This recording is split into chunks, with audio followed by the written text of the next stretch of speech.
Pues aquí tenemos las 4 fórmulas que nos permiten calcular la consistencia interna de un test. Por suerte estas fórmulas no te las tienes que aprender de memoria, las tendrás en un formulario. Lo que sí que tendrás que saber es interpretar cada una. Por ejemplo, tienes que saber que esto de aquí hace referencia al coeficiente de correlación entre las preguntas pares e impares del test, o entre los ítems pares e impares. RPI, correlación entre pares e impares, es un dato que normalmente te van a dar ya. ¿Qué más tenemos por aquí? Pues mira, tenemos por aquí muchas veces varianzas. Esa S al cuadrado es la varianza. Podemos calcular la varianza de diferentes cosas, pero sobre todo tienes que tener clarísimo que si está al cuadrado significa varianza y que si está sin el cuadrado significa desviación típica o desviación estándar, ¿vale? Es lo mismo, típica o estándar. Te pueden en un ejercicio dar la desviación típica, pero luego en la fórmula a lo mejor te puede hacer falta la varianza, como aquí. Ahora veremos qué significa esto, ¿eh? Pero bueno, que es muy fácil en realidad. Para pasar de la desviación típica a la varianza simplemente hay que elevar al cuadrado. Y si alguna vez tuvieras que hacerlo al revés, es decir, pasar de aquí a aquí, pues hay que hacer la raíz, pero normalmente no es habitual. Bueno, pues esto que te quede muy mega claro.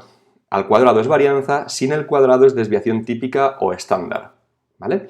¿Y qué tenemos aquí? Pues mira, por ejemplo, tenemos esta varianza de aquí, como está al cuadrado es varianza, es la varianza de las puntuaciones totales de cada individuo. Tú habrás pasado un test, ¿verdad? Y cada uno de los individuos habrá obtenido una puntuación como resultado de que haya acertado o no haya acertado cada ítem. Bueno, pues la varianza de las puntuaciones totales es esta de aquí. Luego lo veremos con un ejemplo. Luego también tenemos, en lugar de la varianza de las puntuaciones totales, tenemos la varianza de las puntuaciones de los ítems pares y la de los ítems impares. Y también aquí ves, otra vez, la varianza de las puntuaciones totales, igual que aquí. ¿Y esto de aquí qué es? Pues esto de aquí es la varianza de la diferencia entre los ítems pares e impares. Por último, esto de aquí. Esto hace referencia a la varianza de cada ítem, por separado, ¿vale? O sea que hay que calcular la varianza de cada ítem, no de todos los pares o todos los impares o las puntuaciones totales, sino cada ítem. Y eso de aquí es el sumatorio, o sea que hay que sumarlos. Hay que sumar la varianza de todos esos ítems individuales. Bueno, pues teniendo claro estas 4 cosillas que ahora vamos a ver a la práctica, vamos a ver un ejemplo de cómo calcular estos 4 coeficientes. Fíjate en esta tabla, ¿qué tenemos aquí? Pues tenemos un test que ha tenido 10 ítems, ¿ves? Estos 10 ítems. En cada ítem solamente había una opción verdadera. No sabemos cuántas opciones falsas había, pero da lo mismo para esta parte. ¿Y qué tenemos aquí? Pues los 10 sujetos a los que hemos pasado ese test. Y cada uno ha respondido a cada uno de los ítems. Y entonces se suele codificar como un 1 si acierta, si da la respuesta verdadera, y como un 0 si falla ese ítem. Por ejemplo, este individuo tiene pues la mayoría de aciertos, ¿no? Tiene solamente 2 fallos, con lo cual 8 aciertos, ¿vale? Aquí entonces, ¿qué hacemos? Pues desglosar un poco cada cosa, ¿ves? Aciertos en los ítems pares, aciertos en los ítems impares. Como puedes ver, los ítems pares son 2, 4, 6, 8 y 10. Y el primer individuo de todos esos ítems ha acertado 1, 2 y 3. Pues aquí lo tenemos.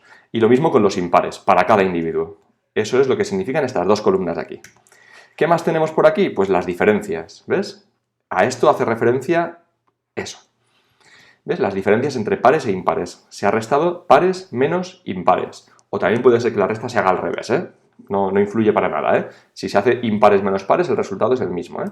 ¿Ves? Y en cada individuo tenemos esa resta, esa diferencia.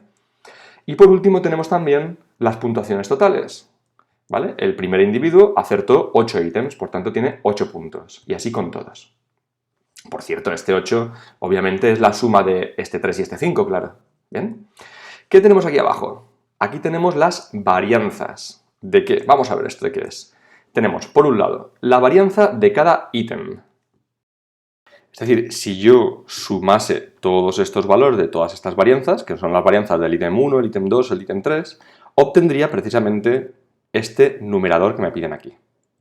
¿Qué más nos dan por aquí? La varianza de ítems pares e impares, que nos servirá para esto. Y también la varianza de la diferencia de pares e impares, que nos servirá para esto aquí de aquí. Y por último, la varianza de las puntuaciones totales, que nos sirve para un montón. Para aquí y para aquí. Aquí nos sale la correlación de pares e impares, que nos serviría para esto, pero te la digo yo, porque esto te lo darán ya hecho, ¿vale? En este caso, el valor es 0,70. Ya te digo que esto te lo van a dar siempre calculado. Bueno, pues vamos a calcular los diferentes coeficientes de fiabilidad que tenemos. Por cierto, fíjate en una cosita importante, y es que aquí nos han dado la varianza. Por tanto, ya nos lo dan a huevo para ponerlo en las fórmulas, porque estos son al cuadrado, son todo varianzas. Pero si aquí nos hubieran dado en lugar de la varianza la desviación típica, estos valores tendríamos que elevarlos al cuadrado antes de utilizarlos en las fórmulas, ¿eh? Súper importante, que es una trampa muy habitual. Bueno, vamos a calcular entonces en primer lugar el coeficiente de Spearman-Brown. Este es el más fácil, simplemente es hacer esto. Para todos los demás, simplemente hay que limitarse a copiarse los datos que nos dan en el ejercicio. Por ejemplo, yo aquí he puesto la varianza de las diferencias, que la tenemos aquí. La varianza de las diferencias entre pares e impares. Y aquí, pues la varianza de las puntuaciones totales, que está aquí. Recuerda que estos son valores de varianzas, que si aquí nos hubieran dado, sin embargo, las desviaciones típicas, pues habría que elevarlas al cuadrado, ¿eh? Aquí tendríamos que ponerlas al cuadrado. No es el caso, ¿eh? Pero podría serlo. Para la de Goodman-Flanagan, pues mira, varianza de los ítems pares y de los ítems impares las tenemos aquí. Y la varianza de las puntuaciones totales, aquí. Y por último, alfa de Cronbach. N es el número de ítems, son 10, por tanto 10 entre 9, por 1 menos la suma de las varianzas de cada ítem. Pues la suma de todos estos valores. ¿Ves? Yo he indicado 2, luego he puesto unos puntos suspensivos y he puesto la final. Y al final, pues la de las puntuaciones totales, que es esta de aquí. Como ves, es fácil, simplemente hay que trasladar a la fórmula. Y ahora hay que calcularla. Hay que calcularla bien. Y esto parece una tontería, pero es muy importante que sepas calcular este tipo de expresiones. Porque en un examen, con los nervios, es muy fácil equivocarse. Hay calculadoras que te permiten hacer todo esto de un tirón. Y no valen mucho, son 13, 14, 15 euros, depende de dónde las compres. Y yo te recomiendo que tengas una de estas para la prueba de síntesis, porque vas a tener que hacer números. A lo mejor ya la tienes, pero lo vamos a comprobar enseguida. Mira, ¿tú cómo harías este cálculo? ¿Cómo harías tú este cálculo de aquí? Si tú lo que harías sería, primero, sumar esto y apuntártelo a la libreta. Luego el resultado de esta suma dividirlo entre esto y apuntarte el resultado a la libreta. Luego ese resultado que te has apuntado de esta fracción, hacerle 1 menos eso y apuntarlo en la libreta y multiplicarlo por 2. Si tú estás haciendo esto es que o no sabes utilizar la calculadora correctamente o no tienes la calculadora adecuada. No quiero decir que todos esos pasos estén mal, pero ¿qué estamos haciendo? Que una única operación la estamos fragmentando en 5 o 6 operaciones y estamos introduciendo muchas posibilidades de error, además de muchos redondeos, que también queda feo luego.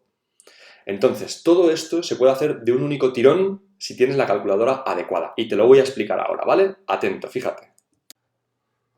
Mira, esta es la calculadora que yo tengo.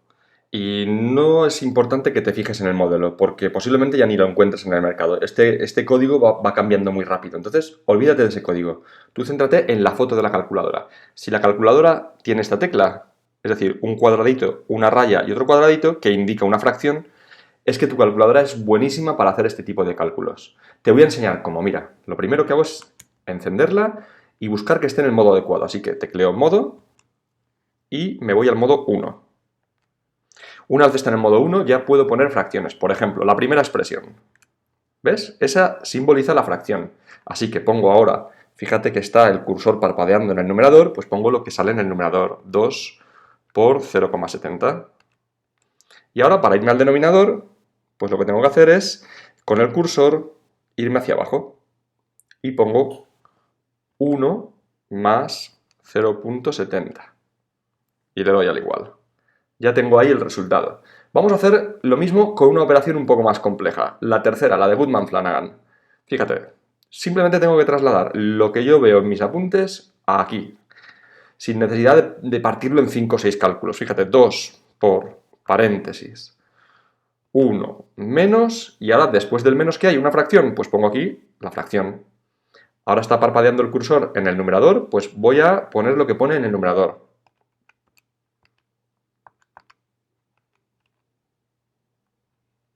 Mira, ves que se puede borrar, que me había equivocado. Había puesto un 1, pues puedo borrar con esta tecla, delete. Pongo un 2.2333, tantos 3 como quieras.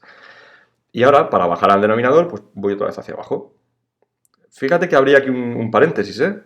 Ahí hay abierto un paréntesis que luego tendré que cerrar, ¿eh? En el denominador pongo 7.28888. Y ahora voy a cerrar ese paréntesis. Y le doy al igual. Ahí lo tenemos. No es el mismo resultado que Spearman Brown, pero son bastante parecidos. Pues así con todos ellos. Y estos son los resultados que tienes que haber obtenido de cada coeficiente. Vamos ahora a interpretarlos. Vamos a ver por qué algunos se parecen y por qué otros no y cómo se interpreta cada uno de ellos.